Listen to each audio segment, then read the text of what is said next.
اس کو چاہیے کہ وبالوالدین احسانا کہ اپنے والدین کے ساتھ اس نے سلوک سے پیش آنا ہے۔ بہت خوبصورت بات جی جناب محترم محمد کاشف مدنی صاحب آپ کی طرف آتے بڑی خوبصورتی کے ساتھ مفتی صاحب نے آغاز کیا، آپ بھی فرمائیے گا قرآن کریم میں اللہ تعالیٰ نے جیسے یہ فرما رہے تھے اپنی عبادات کے ساتھ والدین کے ساتھ جو حسن سلوک کا حکم ہے وہ کیوں دیا ہے؟ بسم اللہ کیجیے۔ اعوذ باللہ من الشیطان الرجیم، بسم اللہ الرحمن الرحیم، فلا تقل لہما اف، صدق اللہ مولانا العظیم و صدق رسولہ النبی الکریم۔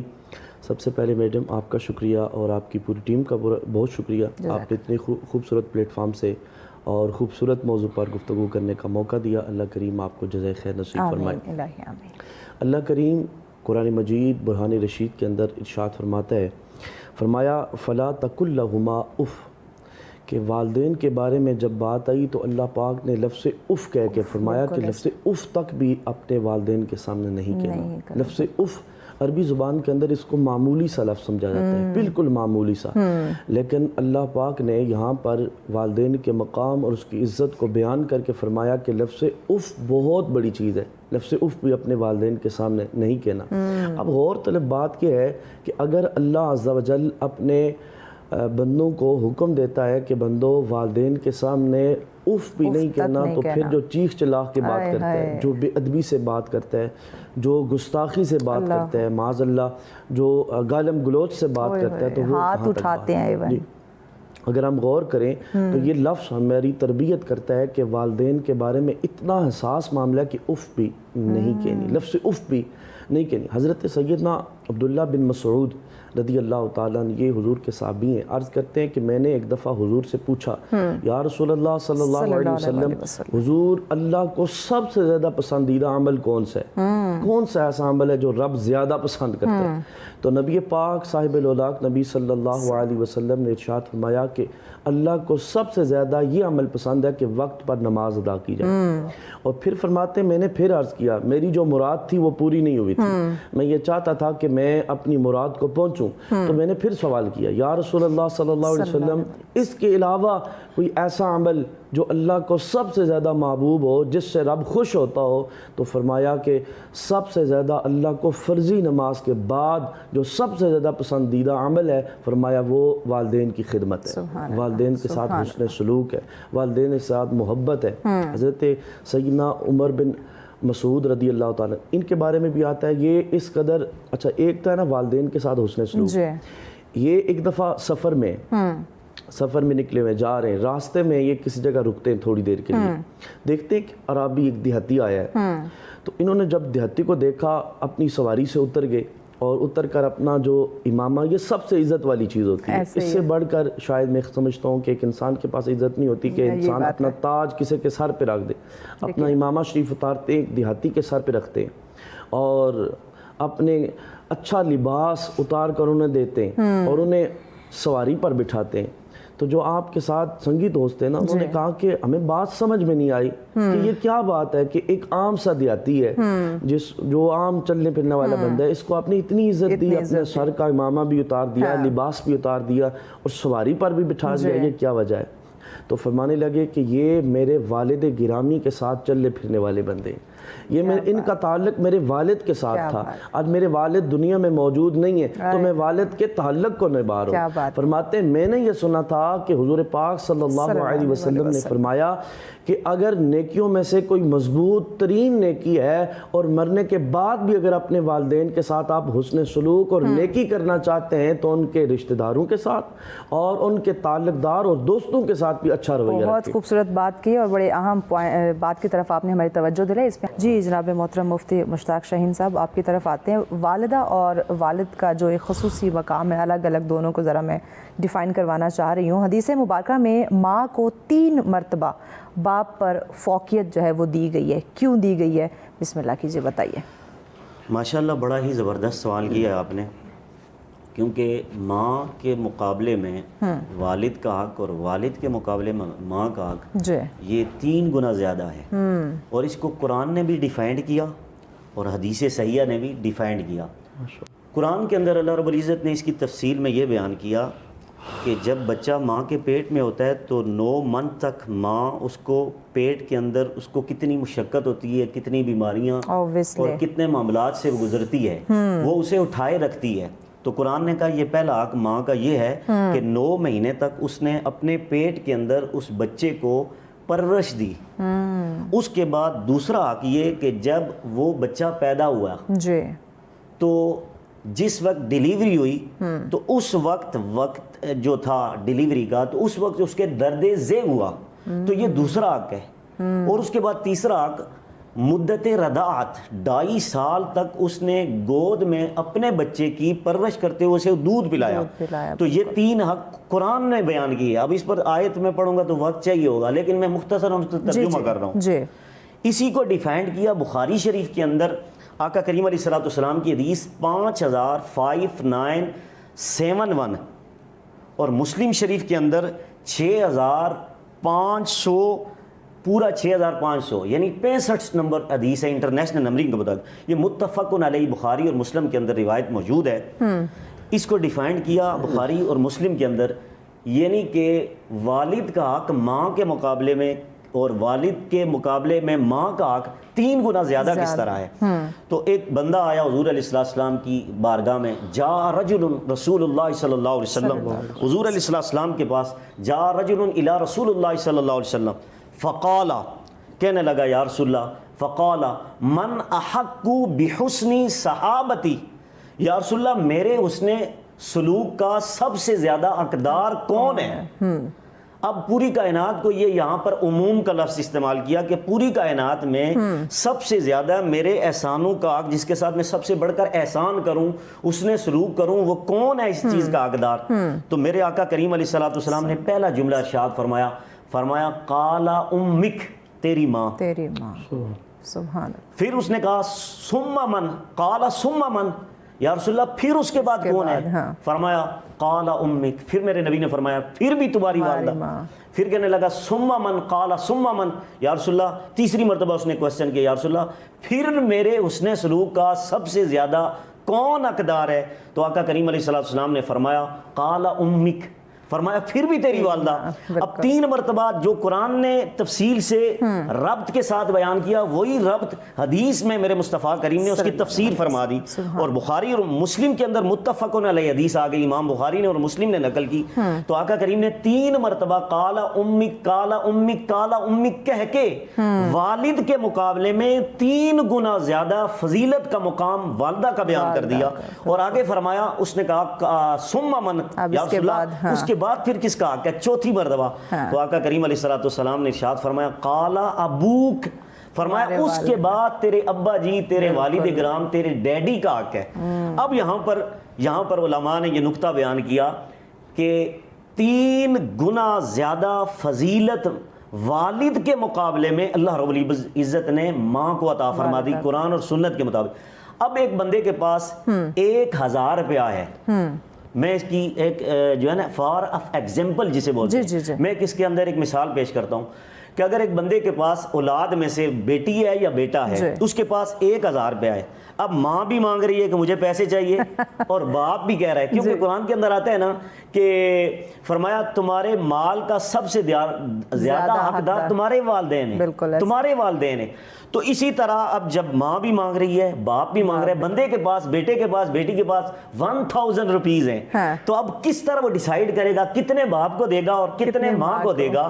تو علماء نے اس قرآن اور حدیث کی, جو قرآن میں نے پڑھا اور حدیث جو پڑھی, اس کے مطابق رزلٹ اخذ کیا کہ ماں کو وہ 750 روپیہ دے گا, 3% زیادہ, اور 250 روپیہ والد کو دے گا. صحیح.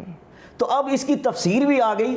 تو یہ حسن اخلاق کے معاملے میں قرآن و سنت نے ہماری جو رہنمائی کی ہے وہ 3 گنا فضیلت اسی وجہ سے ہے کہ ماں 3 پریشانیوں سے, 3 مشقتوں سے قرآن کے مطابق گزرتی ہے, تو اس لیے 3 درجے اس کو زیادہ فضیلت اللہ رب العزت نے عطا فرمائی. ماشاءاللہ, بڑی خوبصورتی کے ساتھ آپ نے بیان کیا.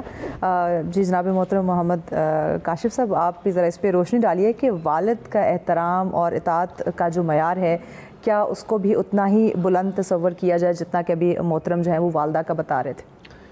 ہمارے زمانے کے اندر میں سمجھتا ہوں کہ فی زمانہ جو ایک ٹرینڈ سمجھ لیں یا ایک ایسا ایک سلسلہ چل پڑا ہے جی والدین جب تک حیات ہوتے ہیں اس وقت تک ان کی قدر و قیمت نہیں جانی جاتی, یہ بات اس وقت تک ان کو کوئی پہچانتا ہی نہیں, اور جب والد یا والدہ ان دونوں میں سے کوئی چلا جائے اس وقت بیٹا جناب دیگیں بھی لگا کے بیٹھا ہوگا, عوام کا اجتماع اکٹھا کر کے بیٹھا ہوگا.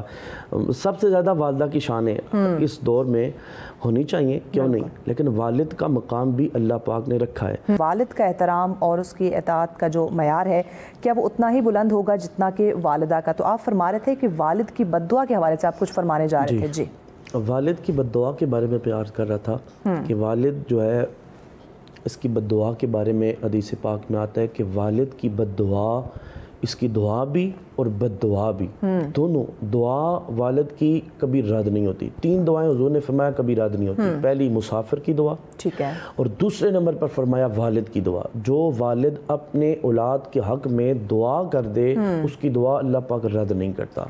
اور والد کو نبی پاک صلی اللہ علیہ وسلم نے جنت کا دروازہ قرار دیا ہے, اور یہ بھی غلاموں کو فرمایا کہ اے میرے غلاموں اگر تم چاہو باپ جنت کا درمیانی دروازہ ہے, اور ان کی خدمت کر کے, اس کی خدمت کر کے, اس کو حسن سلوک کے ساتھ اچھے اخلاق کے ساتھ پیش آ کر انہیں اس کا دل خوش کر کے تم چاہو تو جنت کا دروازہ محفوظ کر سکتے ہو. یعنی باپ اتنی عظیم نعمت اللہ تبارک و تعالیٰ کی. اگر آپ غور کریں نا کہ باپ, والدہ تو چلو گھر میں ہے, وہ تکلف تو برداشت کرتی ہیں, لیکن والد جو ہے وہ اپنی جوانی قربان کر دیتا ہے اولاد کے پیچھے, اپنی خوشیاں قربان کر دیتا ہے, اپنی ہر چیز وہ اولاد کے لیے چھوڑ دیتا ہے. مجھے تو یاد ہے کہ میرے والد صاحب اللہ پاک نے صحت دے, ہمیں یاد ہے کہ جس وقت ہم چھوٹے تھے بالکل, تو والد صاحب نے وہ خوشیاں زندگی میں جو انہوں نے پانی تھی, جو شاید ایک والد چاہتا ہے, ہر انسان چاہتا ہے وہ خوشیاں سے محروم رہے. ابھی بھی ہمیں کبھی بات ہو تو وہ ہم بات کرتے ہیں آپس میں کہتا ہوں کہ آپ نے فلاں چیز نہیں لی, فلاں چیز نہیں رکھی, تو وہ کہتے ہیں بچے میں جو چیز نہیں رکھ سکا میں چاہتا ہوں میرا بیٹا وہ لے.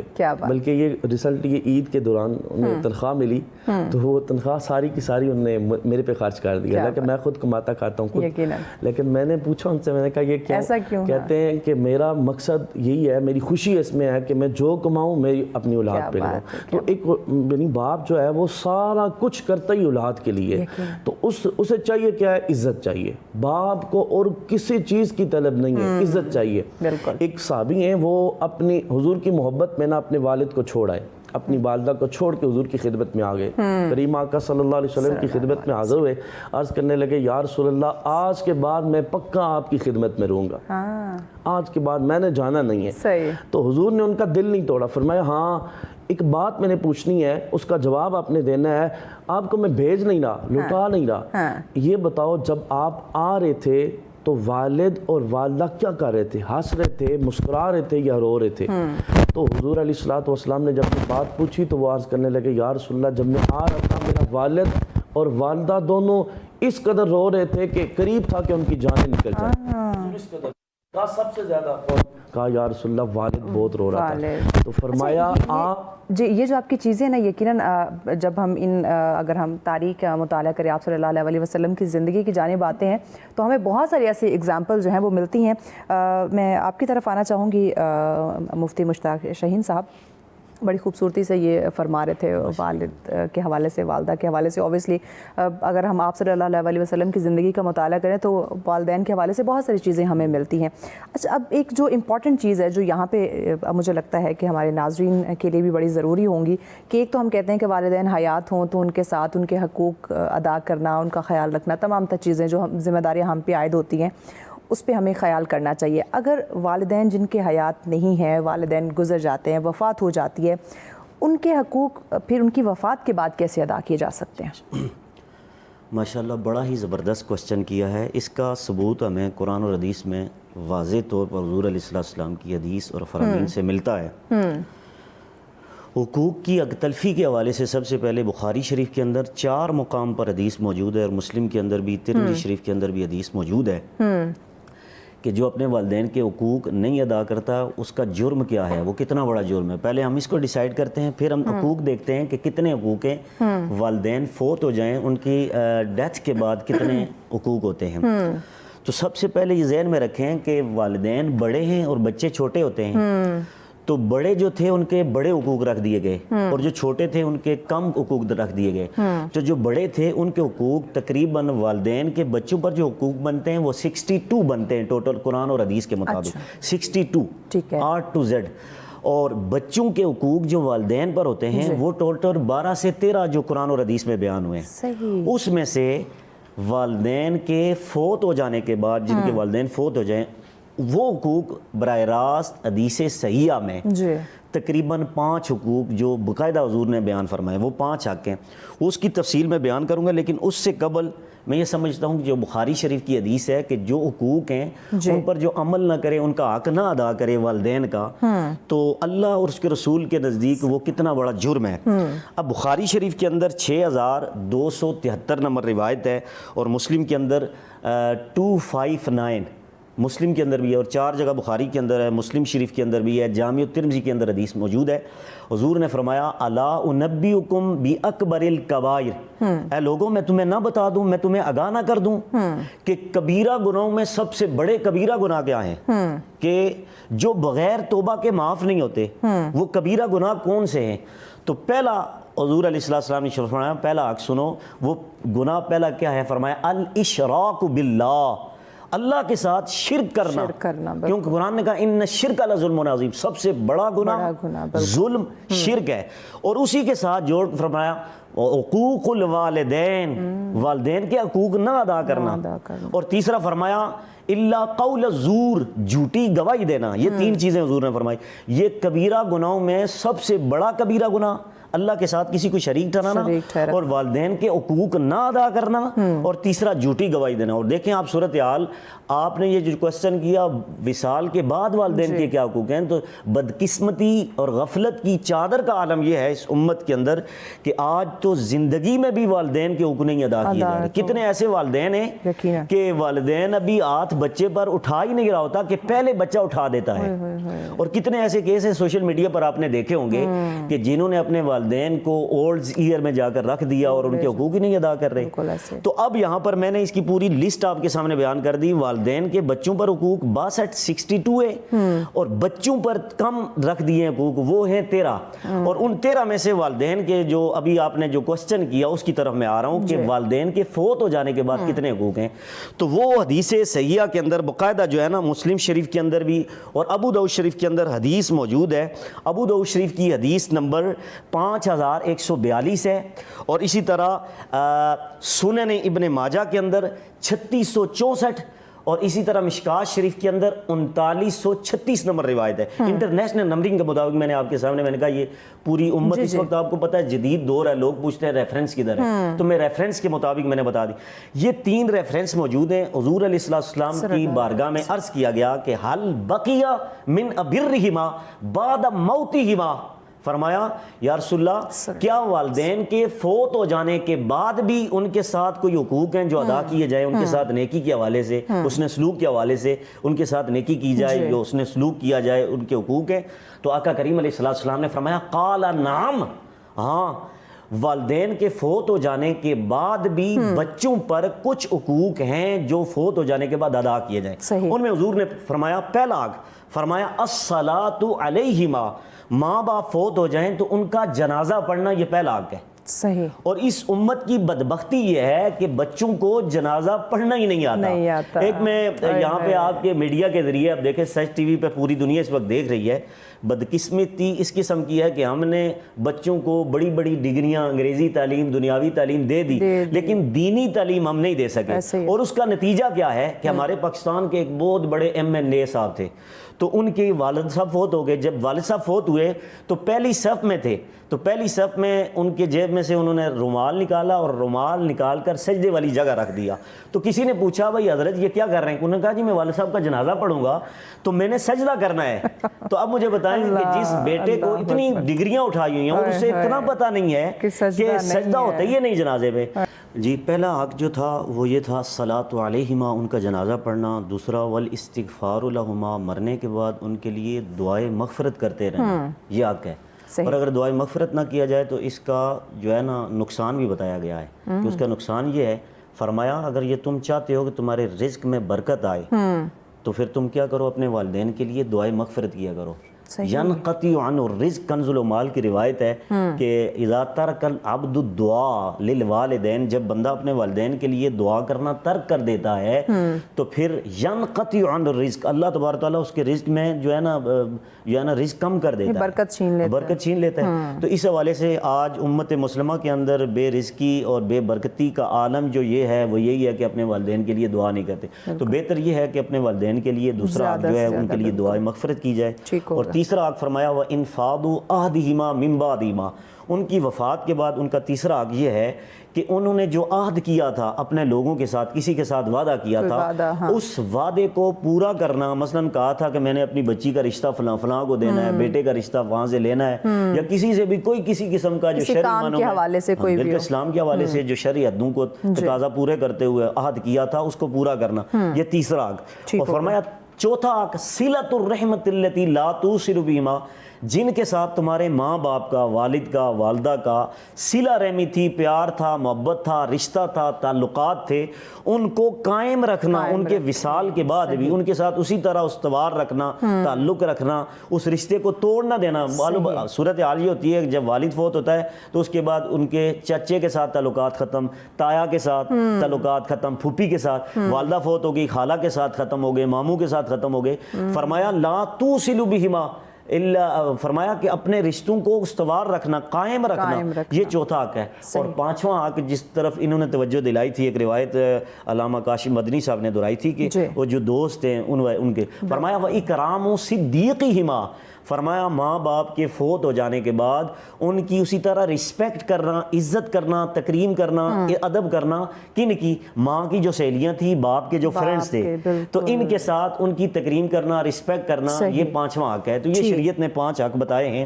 تو میں یہ دعا کرتا ہوں کہ اللہ رب العزت ان 5 یعنی کہ حقوق جو ہیں ان پر اگر عمل کرنے کی توفیق عطا فرمائے تو ہمارا جو ہے نا زندگی میں برکت آ جائے گی۔ بالکل یقیناً زندگی میں برکات جو ہیں وہ آ جائیں گی، جن کی آج ہمیں اشد ضرورت بھی ہے۔ جی جناب محترم علامہ محمد کاشف مدنی صاحب، آپ کی طرف آتے ہیں۔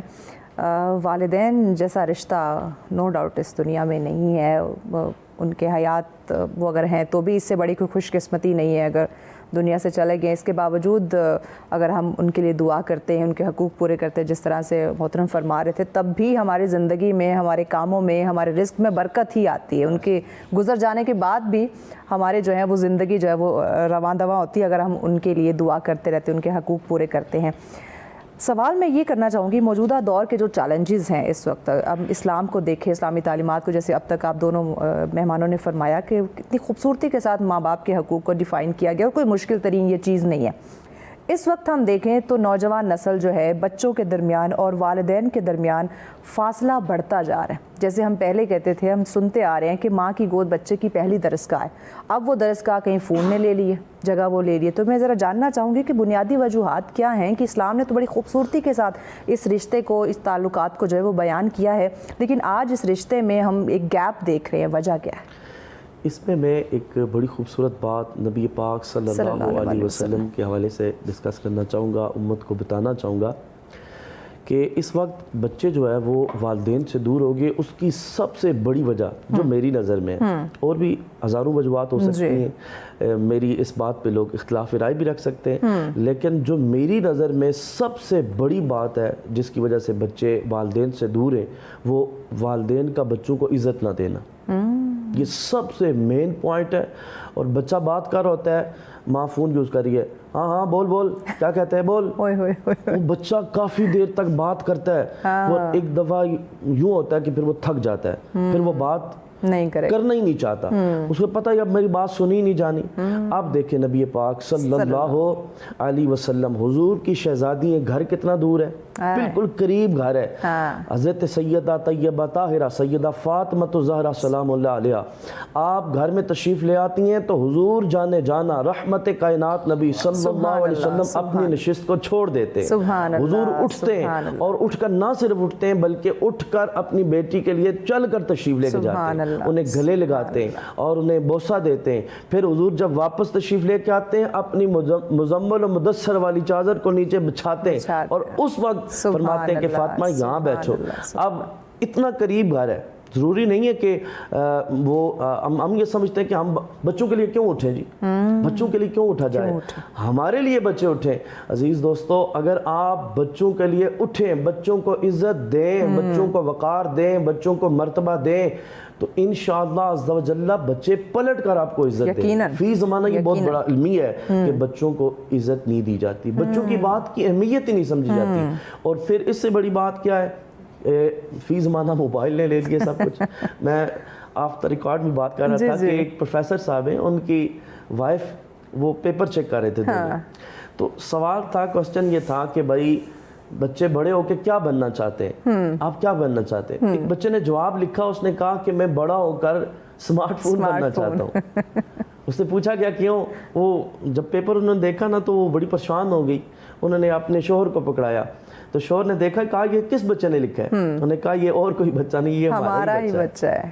تو وجہ پوچھی، کہا وجہ یہ ہے کہ ہم سب سے زیادہ ٹائم کس کو دیتے ہیں؟ موبائل کو۔ اب بچے نے یہ جواب اس لیے لکھا کہ والدین کی نظریں ہمیشہ ٹکی رہتی ہیں موبائل پہ۔ بڑی امپورٹنٹ آپ نے بات کی۔ آپ اپنا پچھلا سوال جو ہے اس کو جلدی سے وائنڈ اپ کر لیں کہ آج کی نوجوان نسل اور والدین کے درمیان جو ایک گیپ دیکھنے کو مل رہا ہے، وجوہات آپ بتا رہے تھے جی۔ اچھا، ایک وجہ میں اور بھی عرض کرنا چاہوں گا کہ فی زمانہ میں بڑی اختصار کے ساتھ جلد از جلد اس بات کو کمپلیٹ کرنا چاہوں گا کہ والدین اس چیز کا خیال نہیں رکھتے کہ بچے کی پسند ناپسند کا، اور وہ کیا کرتے ہیں کہ بچہ ایک جگہ کہہ رہے میں نے نہیں کرنی شادی، زبردستی نہیں کرنی ہے تو یہاں ہی کرنی ہے، دوسرا کوئی حل ہی نہیں ہے، تو اور رائے لی بھی نہیں جاتی۔ ہاں، نتیجہ پھر کیا نکلتا ہے؟ نتیجہ یہ ہوتا ہے کہ مہینہ 2 مہینے 4 مہینے وہ شادی چلتی ہے، اس کے بعد طلاق، لڑکا بھی تباہ ہو گیا اور لڑکی کی زندگی بھی داغدار ہوگی۔ تو اس لیے میں ان والدین سے بھی کہنا چاہوں گا، محترم اس میں صرف لڑکی اور لڑکے کی زندگی نہیں، 2 خاندانوں کا سوال ہوتا ہے، کی تباہ ہوگی بالکل۔ بلکہ میں ان والدین سے کہنا چاہوں گا کہ میں یہاں پہ ایک بات ایڈ کروں گا قرآن کے ریفرنس سے، یہ سورہ نساء کی آیت نمبر 5 ہے۔ قرآن کہتا ہے فَانْكِحُوا مَا طَابَ لَكُم مِّنَ النِّسَاءِ مَثْنَىٰ وَثُلَاثَ وَرُبَاعَ، فرمایا جو تمہیں پسند آئے اس سے نکاح کرو۔ تو پسند کے لیے رابطہ ہونا ضروری ہے، اس کا دیکھنا، اس کی چوائس کا ہونا ضروری ہے۔ یہ تو قرآن کی نصیحت ہی ہے کہ بچوں کی رائے لی جائے، لڑکی سے بھی اور لڑکے سے بھی۔ اور یہاں لڑکے سے تو اگر ہو سکتا ہے پھر بھی کبھی نہ کبھی پوچھ لیا جائے، اور لڑکی سے تو بالکل تو اس کو جناب کفر کی نگاہ سے گستاخ ہو گئی ہے، ساری زندگی کے لیے وہ نافرمان ہو گئی۔ ہاں، تو الغرض میں بات یہ کر رہا تھا، میں ان والدینوں سے مخاطب ہوں، یہ پوری دنیا میں مجھے سنا جا رہا ہے کہ جو والدین اپنی ضد بازی کی وجہ سے بچوں کی شادیوں پہ اڑ جاتے ہیں، خدا را آپ ضد بازی کی وجہ سے اڑے نہیں، انہیں اپنی مرضی کا انہیں حقوق دیں، ان کو عزت دیں، تاکہ وہ درمیان جو آپ کا فاصلہ ہے وہ فاصلہ ختم ہو، وہ آپ کے قریب ہو، آپ کے نافرمان نہ ہو۔ جی جناب محترم مفتی مشتاق شاہین صاحب، آپ کی طرف آتے ہوں۔ شادی کا چونکہ انہوں نے وہ تذکرہ شروع کیا، تو ازواجی زندگی اور والدین کے حوالے سے ذرا میں جاننا چاہوں گی کہ شادی کے بعد ہم دیکھتے ہیں کہ پلڑا ایک طرف کا بھاری ہو جاتا ہے، یا تو بہت فوکس ماں باپ کی طرف ہو جاتا ہے، یا بالکل آپ کی شریک حیات کی طرف ہو جاتا ہے۔ اب دونوں میں اس زندگی کے اندر دونوں میں توازن کیسے برقرار رکھا جائے کہ شادی کے بعد والدین کے حقوق کا بھی خیال رکھا جائے اور آپ کے شریک حیات کا بھی؟ بہت زبردست کوسچن کیا، یعنی کہ آج کی صورتحال میں پرفتن دور میں یہ بہت بڑا ایک سوال ہے، المیہ ہے کہ جب شادی ہوتی ہے تو جو بیٹا ہوتا ہے وہ بیوی کی سننا شروع ہو جاتا ہے، یا تو ماں باپ کی سننا ہو جاتا ہے، ایک طرف ہو جاتے ہیں۔ تو اب ذہن میں یہ رکھیں کہ ایک حدیث ہے صرف، اگر اس پہ ہی عمل کر لیا جائے میں سمجھتا ہوں پورے معاملات ہی بہتر، مسئلہ حل ہو جائے گا۔ حضور کی حدیث ہے، حضور نے فرمایا حقدار کو حق دے دو، بس یہ ایک جملہ ہے۔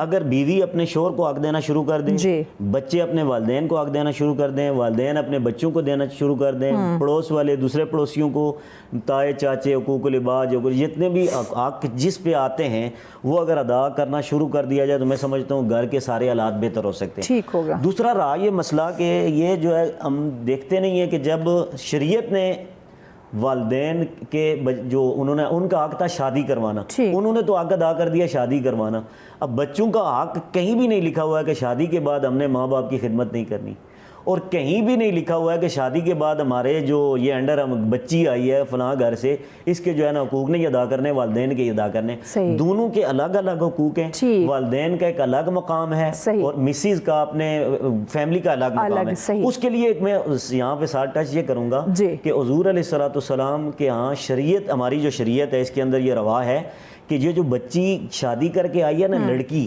تو اس کے اگر اس کا باپ اس کو کچھ کہہ رہا ہے, کوئی بات کہہ رہا ہے, اس کے والدین اسے کہہ رہے ہیں, اور ایک طرف اس کا شور ہے, تو شریعت کہتی ہے یہ شور کی سنے, ماں باپ کی ادھر نہ سنے.